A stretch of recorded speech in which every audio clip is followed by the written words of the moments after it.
कभी कभार पूछती है कि काजेज ऑफ हाई फर्टिलिटी क्या है।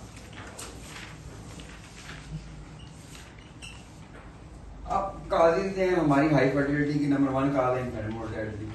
अब आपके दिमाग में आएगा वो तो मौत है, फर्टिलिटी क्यों हो रही। देखिए रिप्लेसमेंट फैक्टर, बच्चा जब फोर्थ होता है ना, खानदान का प्रेशर है, सोशल फैक्टर है, सास का प्रेशर है, रिप्लेसमेंट पेरेंट्स को होता है कि बच्चा फोर्थ होकर नया आ जाए, तो ये बहुत बड़ा फैक्टर है रिप्लेसमेंट का।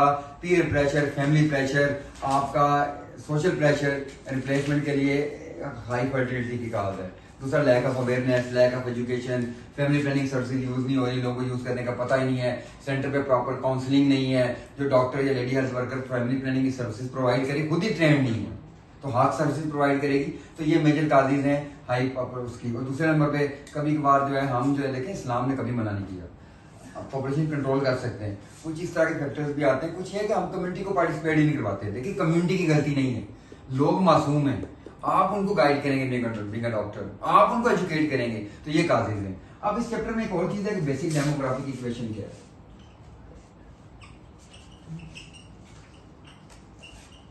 देखें बेसिक डेमोग्राफिक इक्वेशन, एक बार सवाल आ गया 2 नंबर का। 2 चीजें ये देखें कि एक बर्थ है, एक डेथ है, तीन है, एक माइग्रेशन है। आप कहते हैं पॉपुलेशन कैसे इफेक्ट हो रही है, शिफ्टिंग हो रही है, बढ़ रही है, कम हो रही है, फैक्टर्स क्या है। तो बर्थ ज्यादा हो तो ज्यादा हो जाएगी, बर्थ कम हो तो कम हो जाएगी, डेथ ज्यादा हो तो कम हो जाएगी, डेथ कम हो तो पॉपुलेशन बढ़ जाएगी। तो माइग्रेशन भी आता है, लोग बाहर नहीं जा रहे, लोग आ नहीं रहे। यूके में क्या 50 लाख बंदे चले गए, अब बढ़ते 50 लाख बाहर चले गए, हमारी कम हो गई, बढ़ गई। ये 3 फैक्टर आपने याद रखने हैं। तो उसके लिए आपने फॉर्मूला याद रखना है, PT1 is equal to PT0 plus birth में से डेथ, बर्थ ज्यादा होगी death, plus in migration minus out migration. Birth से पॉपुलेशन बढ़ती है, डेथ से कम होती है, इन माइग्रेशन से बढ़ती है, आउट से कम होती है। This is basic demographic equation. और ये 2 नंबर का सवाल आया था, लिखिए स्टूडेंट ने कहा पता नहीं कौन सी किताब से आ गए, इसी को कहते हैं। अब एक और छोटा सा इसमें सवाल है, पॉपुलेशन बिटवीन द ईयर्स। आखिर आप population between the years find क्यों करते हैं? सवाल तो ये है ना, आप कहते हैं यार 6 साल बाद हमारे टाउन की पॉपुलेशन कितनी बढ़ जाएगी, बहुत ही बढ़ेगी, कम बढ़ेगी, क्योंकि आपने अस्पताल बनाना है, स्कूल बनाने हैं, अपॉर्चुनिटीज क्रिएट करनी है, घर बनाने हैं, तो उसके लिए आप ये कैलकुलेट करते हैं। इसका एक आसान सा फॉर्मूला याद रख लें।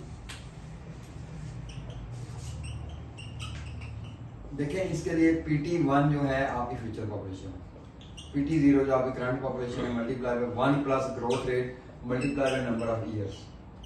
बस इतना याद रखना है। ये कहता है 20,000 है, 1 प्लस ग्रोथ रेट। अच्छा, जब आपने ग्रोथ रेट निकालना है तो ग्रोथ की परसेंटेज में आता है, लाइक एक कंट्री का ग्रोथ रेट 3% है, तो 3/100 आएगा, तो परसेंटेज आएंगे तो 100 आएगा ना। और नंबर ऑफ ईयर से मल्टीप्लाई कर दें तो आपकी पॉपुलेशन बिटवीन द ईयर्स आ जाएगी। इसमें कोई रॉकेट साइंस नहीं है कि लोग कहते हैं जब हम वो पावर ले रहे हैं, उसकी भी कोई जरूरत नहीं है। कंसेप्ट बिहाइंड इट के या इसका ऑब्जेक्टिव क्या है ये समझना जरूरी है कि आप देखेंगे 6 साल बाद, 10 साल बाद, 12 साल बाद हम कहाँ खड़े होंगे, हमने करना क्या, हमने कैसे प्लान करना है, इंफ्रास्ट्रक्चर कम करना है, ज्यादा करना है, करना क्या है, अपॉर्चुनिटीज क्रिएट करनी है, क्या स्कूल नहीं चाहिए होंगे, नंबर ऑफ हॉस्पिटल्स, फिर ओल्ड एज के बंदे ज्यादा हो रहे हैं ना, तो आपको चीजें ज्यादा चाहिए। देखिए यहाँ पे घर 4 बंदे हैं, 4 रोटियां काफी हैं। 50 बंदे आ जाए, 4 रोटियों से कुछ नहीं होगा, तो रोटियां बनानी पड़ती हैं। इसलिए गेस्ट आते हैं तो आपको पता होता है बंदे कितने आ रहे हैं। तो पॉपुलेशन बढ़ रही है तो आपको पता होगा कितनी बढ़ रही है, किस रफ्तार से माशाल्लाह बढ़ रही है, तो हमने उसके लिए करना क्या। Thank you. डेमोग्राफी में तो